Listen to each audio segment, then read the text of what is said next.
ये मंत्री जी हैं, पटरी वाले भी हैं, आसमान वाले भी हैं और दोनों को फ्यूल देने वाले भी हैं। तीन महत्वपूर्ण महकमा हमारे समक्ष हाजिर है। Sir, railway amendment bill pay चर्चा हो रही है, लेकिन आमतौर पे मैं देख रहा हूं कि रेलवे को लेकर के जो सार्वभौमिक चिंता है वो बिल से ज़्यादा व्यक्त हो रही है। तो मैं दो चार चीज़ें उसमें, माननीय उपसभापति जी, सबसे पहले तो हमें ये जानना होगा कि भारतीय रेल की हमारी अवधारणा क्या है। मैं 3 फिल्में ले रहा हूं। पाकीज़ा, जिसमें ट्रेन बोलती है,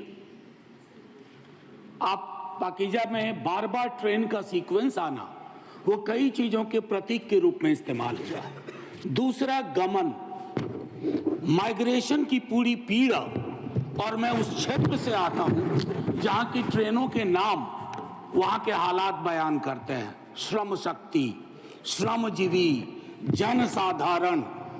वंदे भारत अभी तक हमारी किस्मत में आया नहीं है। मैं कुछ बातें, माननीय उपसभापति महोदय, और एक फिल्म है कुली, उसके भी क्या निहितार्थ थे हम सब वाकिफ हैं। तो भारतीय रेल के साथ कम से कम इस सदन में कई लोग ऐसे होंगे जिनके जीवन के उतार चढ़ाव के साथ भारतीय रेल का ताल्लुक रहा है। मैं उनमें से एक हूं। अपनी जिंदगी के हर पड़ाव पे भारतीय ट्रेन ने मुझे सुकून भी दिया है और मुझे सोचने समझने की शक्ति भी दी है, खिड़की के पास बैठ करके। माननीय उपसभापति महोदय, ये कोइंसिडेंस नहीं है कि आज मैं सुबह बाहर अपने घर के खड़ा था, कुली मोर्चा के साथी आए और उन्होंने अपनी चिंताएं मेरे समक्ष कही। हम सब ने कुंभ का बहुत जिक्र किया।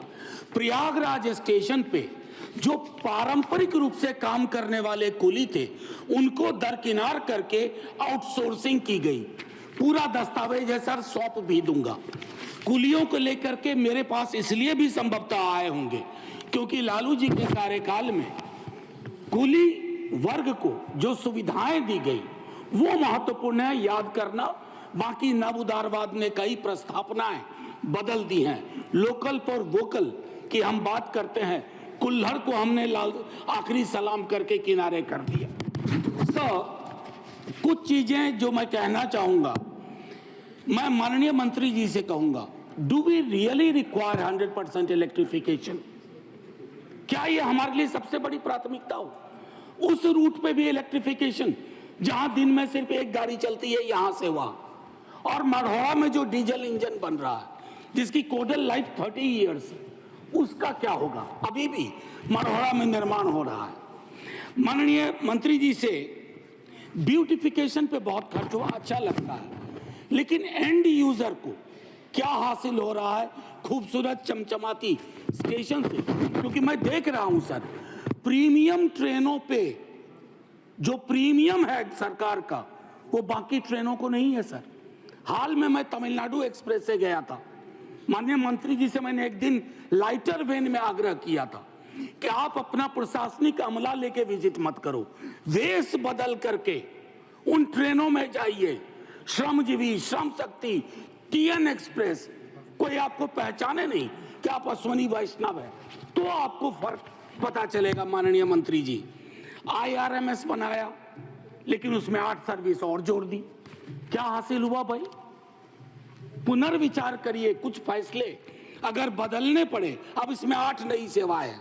4 वर्षों से चल रहे सर्विस निगोशिएशन का कुछ हासिलात नहीं हुआ। मेरा मानना है कि पहले का जो रेलवे का था कि 5 बोर्ड मेंबर्स बोर्ड में जो अपना अपना डोमेन नॉलेज लेके आए, उनको उसको बहाल किया जाए। मैनुअल कपलिंग अभी भी क्यों हो रही है कोचेज एंड वैगन्स में, जिससे मौत की आशंकाएं रहती हैं? क्या हम इस परिपाटी को खत्म नहीं कर सकते? हम तो खैर क्या कहूं, शिकायत भी नहीं कर सकता। सीवेज में उतर के मरने वाले के लिए आज तक सिवाय आंकड़ों में जोड़ने के हमने कुछ नहीं किया। स्टाफ को लेकर के चिंता है सर। रेलवे बहुत बड़ा एम्प्लॉयर भी था, बहुत बड़ा, one of the biggest employer. और 23 में संभवतः जनवरी के महीने में यही बताया गया कि 3,12,000 नॉन गजेटेड पोस्ट खाली है, उसके लिए हमारी क्या चिंता हुई? समाप्त करें। बस 30 सेकंड और दे दीजिए जी। बस 30 सेकंड। भारतीय रेल के भविष्य का सवाल है, हमारा भी भविष्य जुड़ा हुआ है। और सेफ्टी को लेकर के मेरे कई साथी बोल चुके हैं, मैं उस पर टिप्पणी इसे पे इतना करना चाहता हूं कि जब कवच की चर्चा हुई, हमने बहुत सारे विजुअल्स देखे, बहुत तरह की बातें देखी, लेकिन उसके बावजूद अगर इस प्रकार की दुर्घटनाएं होती हैं, जैसे उसके लिए एक अकाउंटेबिलिटी मैकेनिज्म, अक्सर हम देखते हैं कि भगदड़ भी हुई यहाँ न्यू दिल्ली रेलवे स्टेशन पे, खबरें आई कि सीसीटीवी ऑफ कर दिए गए। हमें चिंता इस बात की होती है कि लोग ना जान जाए, बस बगैर इसके कि किस प्रकार हम इस तरह की चीजों को करें। अंत में आखिर मैं आपसे आग्रह करूंगा, सर, भारतीय रेल इस देश के मन में रची बसी हुई है, उसको इतना आसमानी ना बना दिया जाए कि हमें अपने हाथ से दूर जाती दिखे।